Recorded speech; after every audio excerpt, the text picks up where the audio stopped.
कुंज विहारी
जय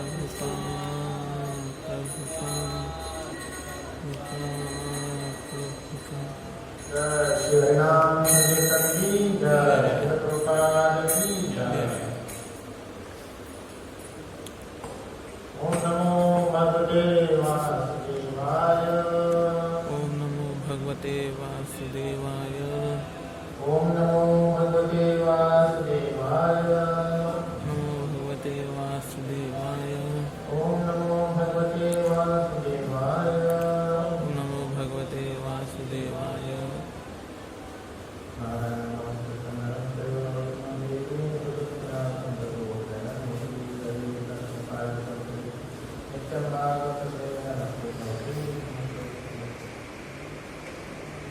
तो आप सभी का कृष्ण इस्कॉन के प्रांगण में संध्याकालीन चैतन्य चेतामृत के कक्षा में स्वागत है। चैतन्य चेतामृत यह सुंदर ग्रंथ कृष्णदास कविराज गोस्वामी द्वारा लिखित है। इसमें 3 खंड है, आदि लीला, मध्य लीला, अंत लीला। तो इसके आदि लीला के दूसरे अध्याय के 30वें श्लोक के हम चर्चा करेंगे, 30th श्लोक। आप सभी मेरे पीछे दोहराने का प्रयास करें। नारायणस्त्वं न हि सर्वदेहिना। नारायण हि सर्वदेहिनः। नारायणस्त्वं न हि सर्वदेहिना। नारायणस्त्वं सर्वदेहिनः। आत्मा असि अधीश अखिल लोक साक्षी। आत्मा साक्षी अखिल लोक साक्षी। आत्मा असि अधीश अखिल लोक साक्षी। आत्मा अखिल लोक साक्षी। नारायण अंगम नर भू अयनात्। नारायणम अंगम नर भू जल अयनात्। तच्चापि सत्यं न तवैव माया। तच्चापि सत्यं न तवैव माया। तच्चापि सत्यं न तवैव माया। नारायणस्त्वं न हि सर्वदेहिना। आत्मा असि अधीश अखिल लोक साक्षी। नारायणः अंग नर भूजलायनात्। तच्चापि सत्यं न तवैव माया। आप दोहराएं। नारायणं त्वं न हि सर्वदेहिना। नारायणं त्वं न हि सर्वदेहिना। आत्मास्य दिशाखिल लोक साक्षी। आत्मा असि अधीश अखिल लोक साक्षी। नारायणं दुर्नर भूजलयनात्। नारायण अंगम नर भूजलायनात्। तच्चापि सत्यं तवैव माया। तच्चापि सत्यं न तवैव माया। तो इसका शब्दार्थ देखेंगे। नारायण भगवान नारायण। त्वं न त्वं आप न नहीं ही निश्चय ही सर्व सभी देहिना देहधारियों के आत्मा परमात्मा असि आप हैं अधीश हे भगवान अखिल लोकों के साक्षी नारायण नारायण के नाम से प्रसिद्ध अंगम पूर्णांश नर का भू उत्पन्न जल में अयनात् आश्रय स्थान के कारण तत् वह तथा अपि निश्चय ही सत्यम सर्वोच्च सत्य न नहीं तव आपका एव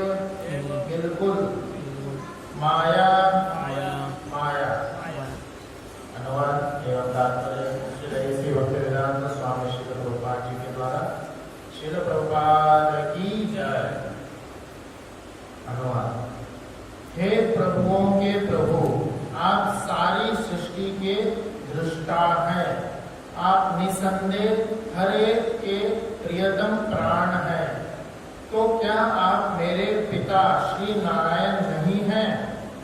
नारायण का अर्थ है वे जिसका घर जल में है, जो नर गर्भोदकशायी विष्णु से उत्पन्न हुए हैं। और वे नारायण तो आपके अंश हैं। आपके सारे पूर्ण अंश दिव्य हैं। वे परम पूर्ण हैं और वे माया द्वारा सृजित नहीं हैं। तात्पर्य: यह कथन श्रीमद् भागवत के 10वें स्कंद के 14th चैप्टर का 14th श्लोक से लिया गया है। इससे ब्रह्मा जी ने भगवान कृष्ण की स्तुति करते समय कहा था, जब ब्रह्मा भगवान कृष्ण द्वारा अपनी योग शक्ति का प्रदर्शन किए जाने पर पराजित हो गए थे, ब्रह्मा ने यह देखने के लिए भगवान कृष्ण की परीक्षा ली थी कि क्या सचमुच पूर्ण पुरुषोत्तम भगवान ही गोप बालक के रूप में क्रीड़ा कर रहे हैं। ब्रह्मा ने अन्य सारे बालकों को अनेक बछड़ों समेत चारागाह से चुरा लिया था, किंतु चारागाह लौटकर उन्होंने देखा कि सारे बालक तथा बछड़े वहीं पर थे, क्योंकि भगवान कृष्ण ने उन्हें फिर से उत्पन्न कर दिया था। जब ब्रह्मा ने कृष्ण की यह योग शक्ति देखी तो उन्होंने हार मान ली और उन्होंने भगवान की स्तुति सृष्टि के स्वामी एवं हर वस्तु के दृष्टा के रूप में तथा हर एक जीव के भीतर स्थित परमात्मा के रूप में एवं उन सबको प्रिय कर की। वही भगवान कृष्ण नारायण अर्थात ब्रह्मा के पिता हैं, क्योंकि भगवान कृष्ण के पूर्ण अंश गर्भोदकशायी विष्णु ने अपने आप को गर्भ सागर में स्थित करके अपने शरीर से ब्रह्मा को जन्म दिया था।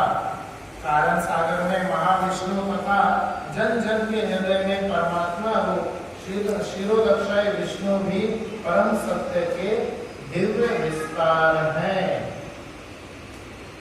ओम ज्ञानतिमिरन्धस्य ज्ञानाञ्जनशलाकया चक्षुरुन्मिलितं येन तस्मै श्रीगुरुवे नमः। नमो विष्णुपादाय कृष्णकृष्णाय भूतले श्रीमते भक्तिवेदान्त स्वामिने नामे। नमस्ते सरस्वती देवी गौरवाणी प्रचारिणे निर्विशेष शून्यवादी पाश्चात्यदेशतारिणे। जय श्री कृष्ण चैतन्य प्रभु नित्यानंद श्री अद्वैत श्रीवासादि गौर भक्तवृंद। हरे कृष्णा कृष्णा कृष्णा हरे हरे, हरे राम राम राम हरे हरे। हरे कृष्णा। आप सभी का पुनः इस श्री चैतन्य चरितामृत के सत्र में स्वागत है। आप भी बैठिए। तो श्री चैतन्य चरितामृत में चैतन्य महाप्रभु के दिव्य लीलाओं का यहाँ पे गान किया गया।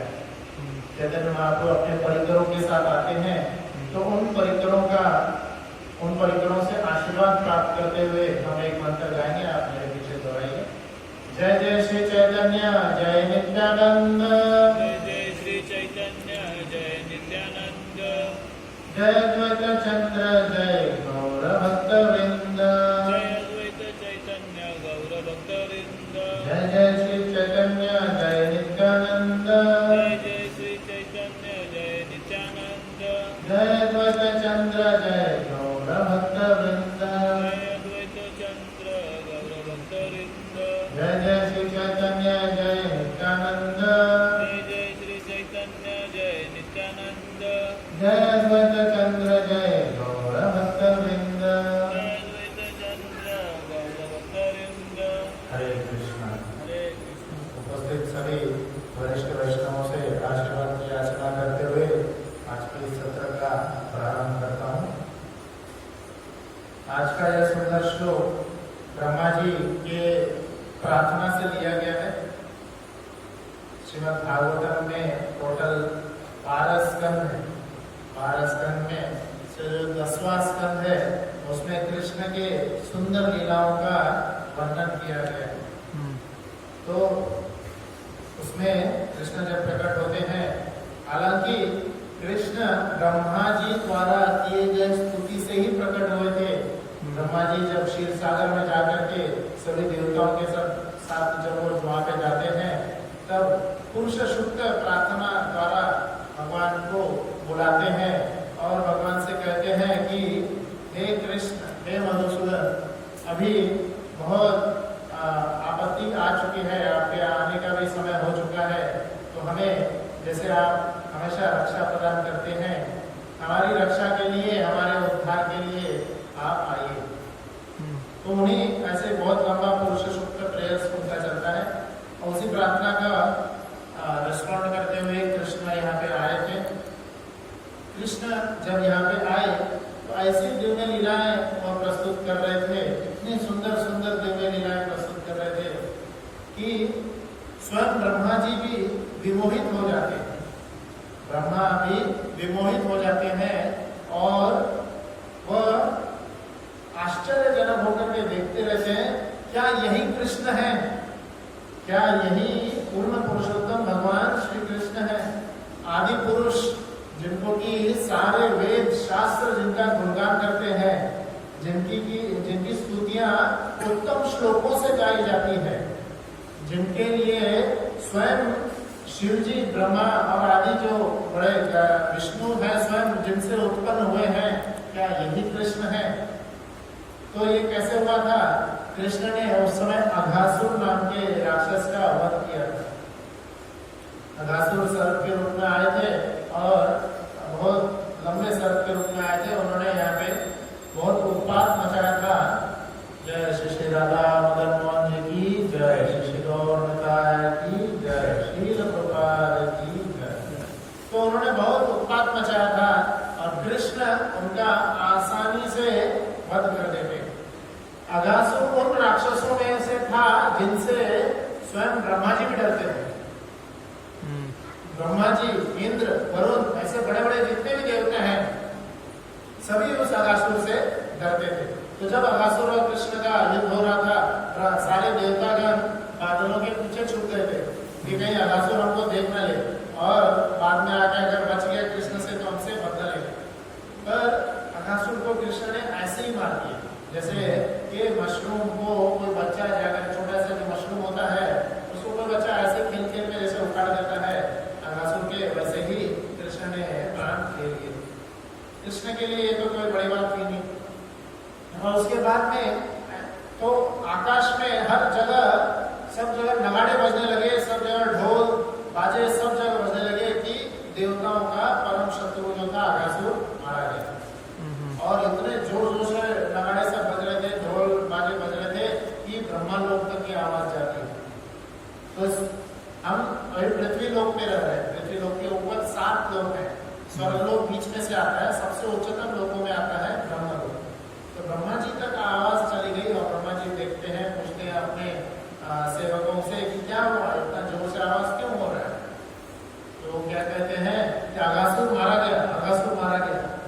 ब्रह्मा जी भी आश्चर्यचकित हो जाते हैं कि अघासुर जैसा इतना भयानक असुर कैसे मारा गया, कैसे कौन मारा उसको? तो जाकर के देखते हैं कि अरे परम पुरुषोत्तम भगवान जो अवतरित हुए थे वही उनका वध कर दिए। तो इसका स्वयं दर्शन लेने के लिए ब्रह्मा जी नीचे जाते हैं और देखते हैं कि वृंदावन ब्रज में जब वो पहुंचते हैं तो ऊपर से हंस पे बैठे हुए वो नीचे जो सीन है, नजारा है, वो देख रहे होते हैं कि यहाँ पे अघासुर का पूरा डेड बॉडी रखा हुआ है, इतना बड़ा सांप जो है वहाँ लेटा हुआ है, मरा है। और थोड़ी दूर पे थोड़ा जो यमुना तट है उसके ये साइड में कृष्णा आराम से खेल रहे हैं। ऐसा खेल रहे हैं जैसा कुछ हुआ ही नहीं है। अपने ग्वाल वालों के साथ क्या कर रहे थे? कृष्ण खेल रहे हैं उनके साथ। और क्या खेल रहे थे? छोटा मोटा बातचीत कर रहे थे और खेलते खेलते भी थक जाते हैं और बाद में जाकर के अपना डिनर टाइम उनका हो जाता है, लंच टाइम। तो लंच टाइम में जाकर के लंच करते हैं, अपने सभी ग्वाल वालों के साथ ऐसे राउंड बना के बैठ जाते हैं। सब लोग कृष्ण को घेर के बैठ जाते हैं और सब लोग कृष्ण की ओर देख रहे थे। सब लोग कृष्ण को अपने घर से लाया हुआ भोजन देना चाहते थे, वो कृष्ण को देना चाहते थे और सब लोग कृष्ण की ओर देख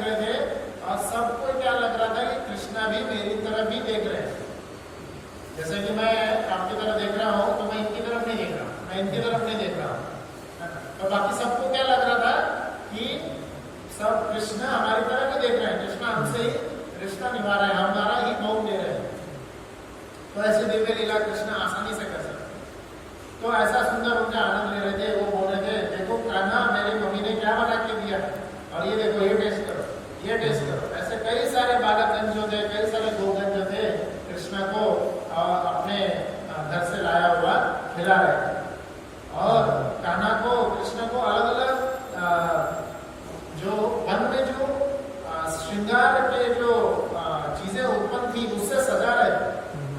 हालांकि उनकी माता ने कई सारे ज्वेलरी से उनको सजा के भेजे थे, पर कृष्णा क्या है, ऐश्वर्य वाले कृष्ण नहीं है।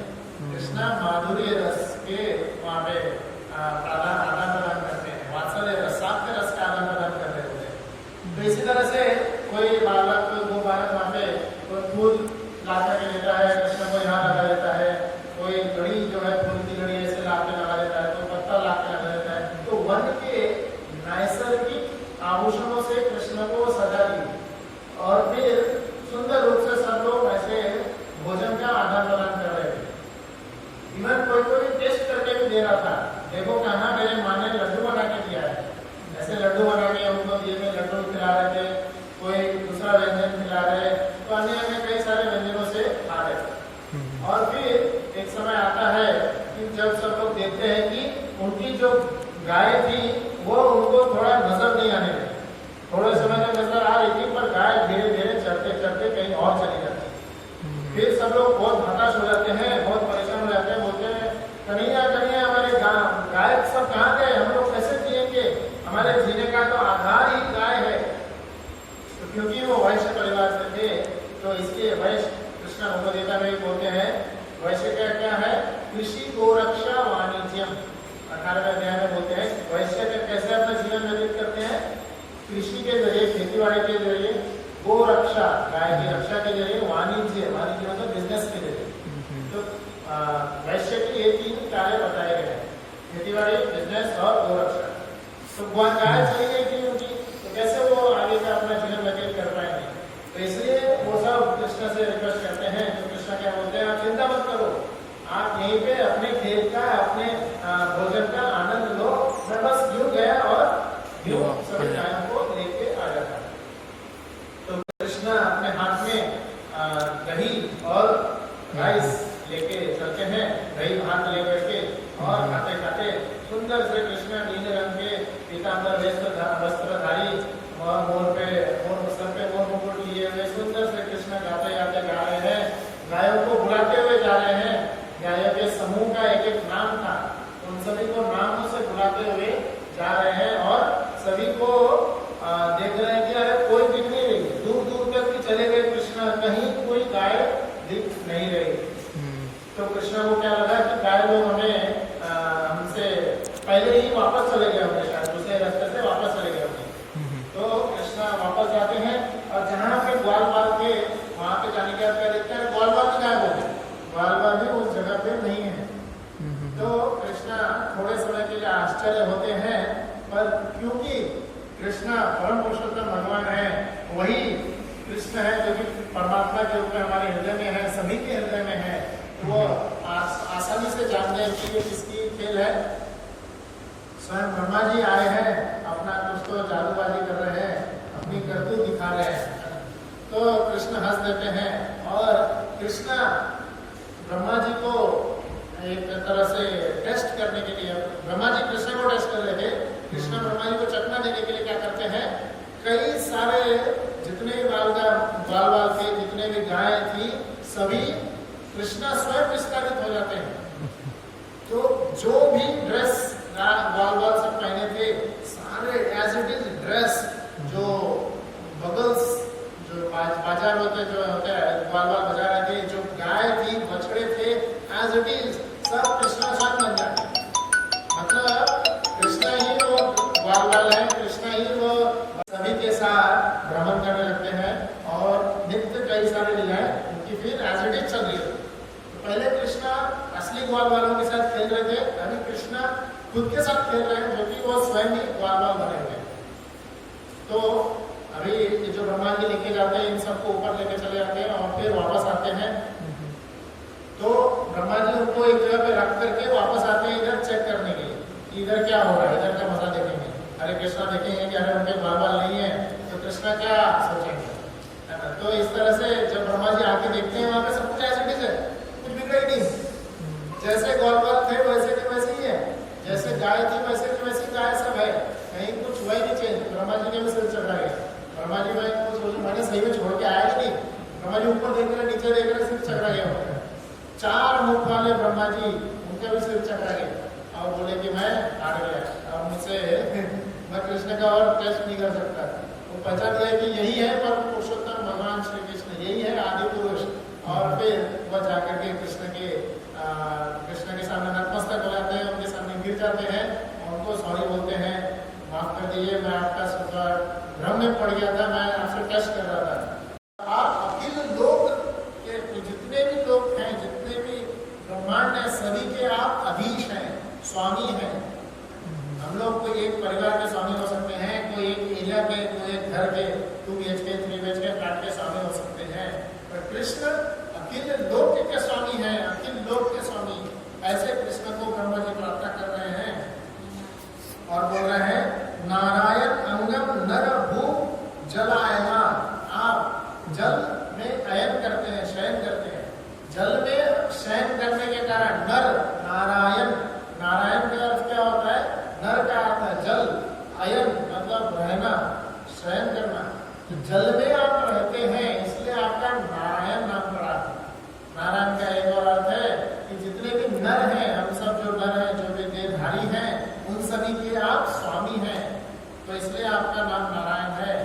तो तच्चापी सत्यम न तवैव माया, तच्चापी, तो यहाँ पे क्या कहा जा रहा है, तब च अपी, अपी मतलब निश्चय ही, निश्चय ही आप माया के परे हैं।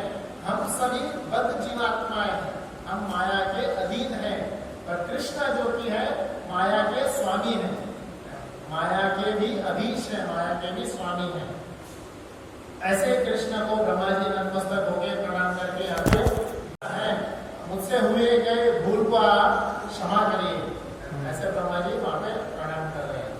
तो ऐसा ही एक सुंदर सा जो फेस्टिवल है, उत्सव है, अभी कल से शुरू होने वाला है। कल जो है पवित्रोपन एकादशी है। अभी पवित्रोपन एकादशी की सुंदर सी ऐसी महिमा आती है कि एक राजा मजीती नाम के एक राजा थे, मजीती राजा बहुत ही अच्छे सुंदर, सब अपने सुंदर गुणों के साथ राज्य करते थे। कहा जाता है जैसा राजा होता है वैसा ही प्रजा होती है। तो राजा भी सुशील थे, अपने सभी गुणों को अपने सभी नियमों के साथ पालन करते थे। ऐसा कहा जाता है कि इवन उनके परिवार के लोग भी अगर गलती किए तो भी उनको सेम पनिशमेंट देते थे। ऐसा नहीं कि उनके साथ कोई फेवरेबल करेंगे। पर कई सालों तक ऐसे ही सुंदर सुशील वेद शास्त्र के हिसाब से भी राज्य करने के बावजूद उनको पुत्र नहीं होता है, पुत्र नहीं होता है। तो पुत्र न होने के कारण उनको बोलते हैं, पुत्र न होने के कारण वो बहुत परेशान होते हैं और वो क्या बोलते हैं उनको कि आप कई मतलब अपने राज्य में वो बहुत सुखी नहीं हो पा रहे थे। तो कई सारे कार्य वो करते जा रहे थे बट उनके कार्य सफल नहीं हो पा रहे थे। तो लोमस ऋषि जो कि कई सालों तक वो जीवित रहते हैं, हम लोग कितना साल, 70-80 साल जिए हैं, बट लोमस ऋषि कितना साल जीते हैं, इनका नाम ही है लोमस। लोमस मतलब जितने रोम में उनके जितने बाल हैं, जब सारे बाल उनके सब झड़ जाएंगे तब उनका प्राण खत्म होगा, तब उनकी आयु पूर्ण होगी। ऐसे लोमस ऋषि। तो लोमस ऋषि जो थे वो एक समय उनके प्रांगण में आते हैं, उनके राज्य में आते हैं। तो मजीदी राजा जो है उनसे पूछते हैं मेरे उद्धार का क्या होगा, कैसे मैं अपने पुत्र को कैसे प्राप्त कर सकता हूँ, क्योंकि उनको पुत्र नहीं था इसलिए वो बहुत दुखी रहते थे। तो लोमस ऋषि बोलते हैं कि श्रावण मास में, श्रावण मास जो ये चतुर्मास का जो पहला मास है, श्रावण मास बाद ये सुंदर पवित्रपन एकादशी को आप मनाइए और इसका आपको बहुत ही शुभ लाभ मिलेगा। श्रावण मास के शुक्ल पक्ष की एकादशी, पवित्रपन एकादशी जो कल है, तिथि के हिसाब से कल है, तो इसको निभाने से अनंत लाभ हमें मिलता है। तो इसको निभाइए। आप कैसे निभाते हैं? दशमी के तिथि से ही इस एकादशी की महिमा चालू होती है, इसको निभाना है। दशमी से ही जो है, दशमी की संध्या काल में आप भोजन कर, उसके बाद से उपवास रखते हुए और द्वादशी तक, द्वादशी में जो पारण समय है वहां तक आप इसका उपवास करिए। उपवास, उपवास मतलब भगवान के नजदीक वास करना है। उप ईश जो है हमारे कृष्ण है, ऊंचे जो है, उच्चतम श्लोकों के द्वारा जिनका गुणगान होता है, ऐसे कृष्ण के पास नजदीक में वास करना है। तो नजदीक में वास करने से कौन हमें रोकता है? हमारा बिजनेस, हम जो कार्य करते रहते हैं, या जो हम खाना पीना में समय व्यतीत करते हैं, इसको हमें कम करने की कोशिश करनी चाहिए, है ना। हम ऐसे कार्य में लगे, जैसे कई लोग एकादशी में छुट्टी ले लेते हैं और खाना पीना कम कर देना है या नहीं खाना है, उपवास रखना है, फलाहार या दुग्धाहार, भ्रष्ट रहेगा, निर्जला, ऐसे रह करके हम कल के आने वाले इस पवित्रपन एकादशी को सुंदर रूप से निभा सकते हैं। और ज्यादा से ज्यादा हरिनाम का, हरे कृष्णा कृष्णा कृष्णा हरे हरे, हरे राम राम राम हरे हरे, इन पावन मंत्रों का ज्यादा से ज्यादा गुणगान करते हुए कल के एकादशी को हमें निभाना चाहिए। और द्वादशी में 6 बजे से लेकर 9 बजे तक पारण समय रहेगा, तो उसमें हम ये कर सकते हैं। और कल से इस्कॉन, जो श्रील प्रभुपाद जी द्वारा यह संस्था स्थापित है, श्रील प्रभुपाद जी ने कल से श्रावण मास के इस एकादशी से एक बहुत ही सुंदर उत्सव हम सभी के लिए दिए हैं। हालांकि यह जो उत्सव है नंदगांव में पूरा 30 दिन मनाया जाता है।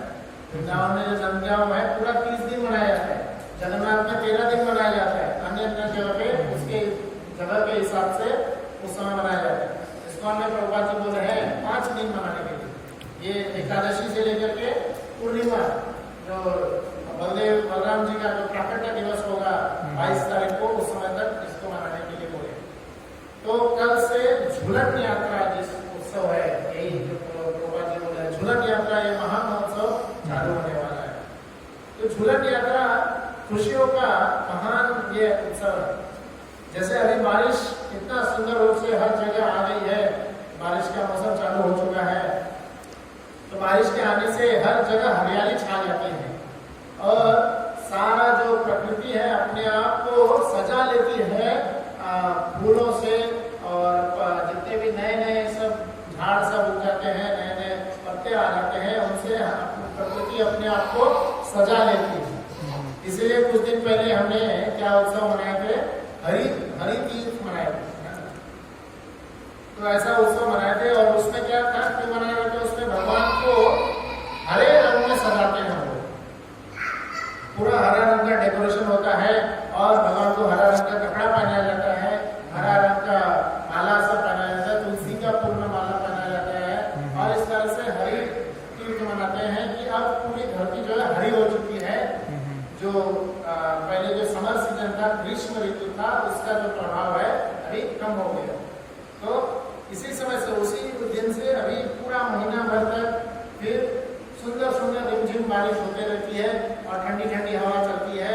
इसी का आनंद लेने के लिए स्वयं राधा कृष्ण जो है बाहर आते हैं और झूला पे झूलते हैं, झूला पे झूलने की लीला करते हैं। तो ऐसा सुंदर लीलाओं को जब हम अपने शुद्धिकरण करने के लिए उसको रिपीट करते हैं, उसको एज इट इज करते हैं, क्यों करते हैं? ताकि हम खुद अपने जो अनर्थ में भरे हुए हैं उससे हम मुक्त हो सके। उसी उत्सव को झूलन यात्रा का हम मनाते हैं। तो कल से यह झूलन यात्रा चालू होने वाली है। 22 तारीख तक बलराम जयंती तक यह झूलन यात्रा चलेगी। आप सब भी आ सकते हैं। झूलन यात्रा शाम में रहेगी 7:30 के लगभग। और इस झूलन यात्रा का क्या इम्पोर्टेंस है, तो इसके बारे में हम थोड़ा चर्चा करते हैं। तो पहला तो इम्पोर्टेंस ये बताया गया कि जैसे भगवान स्वयं आते हैं और झूलने का लीला करते हैं।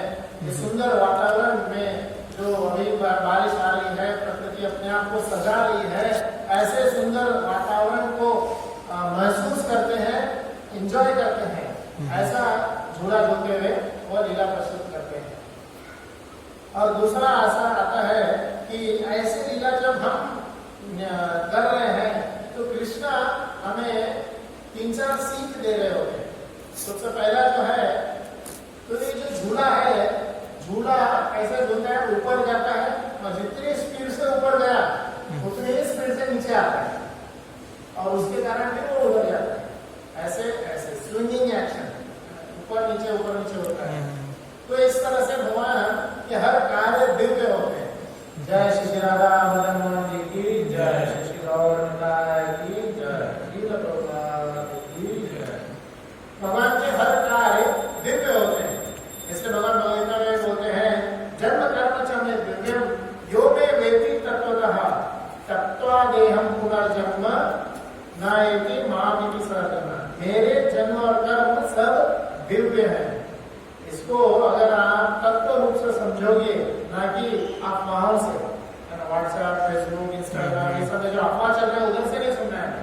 शास्त्र में जो लिखा है, गुरु जो कह रहे हैं, उनके द्वारा हमें इसको समझना है, तत्व रूप में समझने का प्रयास करना है। और जब हम समझते हैं इनको ऐसे, तब तत्वा देहम पुनर्जन्म, इसको देह को त्यागने के बाद हम वापस ऐसे धाम में चले जाते हैं जहाँ से नयति मामिति स्वतुना, जहाँ से वापस आना नहीं है। कहाँ चले जाएंगे हम? कृष्ण के धाम में चले जाएंगे। हरे कृष्णा कृष्णा कृष्णा हरे हरे, हरे राम राम राम हरे हरे। तो हमारे कार्य कर्म कहलाते हैं और कृष्ण के कार्य सब लीला कहलाते हैं। तो कृष्ण ये झूलन यात्रा के द्वारा संदेश दे रहे हैं कि जिस तरह से झूला ऊपर नीचे हो रहा है, ऊपर जाता है फिर नीचे आता है, ऊपर जाता है फिर नीचे आता है, उसी तरह हम भी जो इस भौतिक दुनिया में, इस दुखों की दुनिया, क्वालिटीज भरे हुए इस दुनिया में, द्वंद्व के दुनिया में जो फंसे हुए हैं, द्वंद्व कैसा द्वंद्व, सुख दुख, मान हानि, ऐसे द्वंद्व के लाभ हानि और ऐसे द्वंद्वों के दुनिया में हम जो हमेशा फंसे रहते हैं। थोड़ा देर सुख होता है फिर से दुख आ जाता है, थोड़ा हमें लाभ होता है फिर थोड़ा हानि हो जाती है। हम हमेशा चाहते हैं हमेशा हमें लाभ ही होते रहे पर हानि भी होती है, हमेशा सुख होते रहे पर हम दुखी भी होते हैं। तो ऐसे द्वंद्वों की दुनिया में हमें जो हम रह रहे हैं, तो इससे कैसे बाहर निकल पाएंगे? जब हम कृष्ण के लीला का ध्यान करेंगे। कृष्ण क्यों ऐसी लीला करते हैं कि कुंती माला ने एक सुंदर प्रार्थना कहती है, शृण्वन्ति गायन्ति गृह्णन्ति अभीष्टसः स्मरन्ति नन्दन्ति तवेहितं जनाः तएव पश्यन्ति गृह्णन्ति तावतं भावाप्रवोह पर्णं पदाम्बुजम्। कुंती महारानी कहती है कि कृष्ण जो ये सुंदर लीला कर रहे हैं, शृण्वन्ति, क्यों आए कृष्ण यहाँ पर लीला करने के लिए? कि ताकि हम जो बद्ध जीवात्मा हैं, हम कृष्ण की लीलाओं को सुने, श्रीमती गायंती, उनका गायन करें और गृह्णन्ति, अपने अंदर स्मरण करते रहे, उसको अपने अंदर महसूस करते। उससे क्या होगा? हम जो इस भव बंधन में फंसे हुए हैं, भवा प्रवहो अपर्णम पदाम्बुजम्, भगवान के चरणों में हमारी आसक्ति हो जाएगी, भगवान के चरणों से हमें लगाव हो जाएगा, जो कि हमारा लगाव इस भौतिक दुनिया से है, वहां से हटके भगवान के चरणों में आएगा और हम इस द्वंद्वों की दुनिया से हम बाहर निकल जाएंगे। तो इसलिए कृष्ण ऐसे सुंदर लीला करते हैं ताकि हम उनका गायन कर सकें और उनको फिर से as it is repeat telecast या उसका जो रेप्लिका बना करके उसको फिर से एंजॉय करके, फिर से गा करके, फिर से उसको निभा करके हम उसका आनंद ले सकते हैं। और ऐसी ही एक लीला है झूलन यात्रा। भगवान जब वृंदावन में झूल रहे थे, उनका हम फिर से उनको स्वयं राधा कृष्ण जो है उनको बाहर लाते हैं और अभी जैसे बाहर स्टेज सेटअप हो रहा है, वहाँ पे झूला सुंदर फूलों से झूला सजाते हैं, फूलों से स्टेज सजता है और उनको हम झूला झुलाते हैं। तो कृष्ण ये सीख दे रहे हैं, इस द्वंद्वों की दुनिया से अगर निकलना है तो कृष्ण के चरणों में हमें अपनी आसक्ति धीरे धीरे बढ़ानी होगी, तभी हम इससे निकल पाएंगे।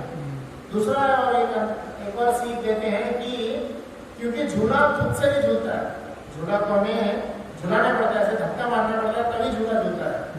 तो एक और उससे सीख लेते हैं कि जो भी हमारी परिस्थिति आ रही है, सुख दुख जो भी है, ये ऐसा नहीं है कि अपने आप आ रहा है, सब हमारे कर्मों की वजह से ही आ रहा है।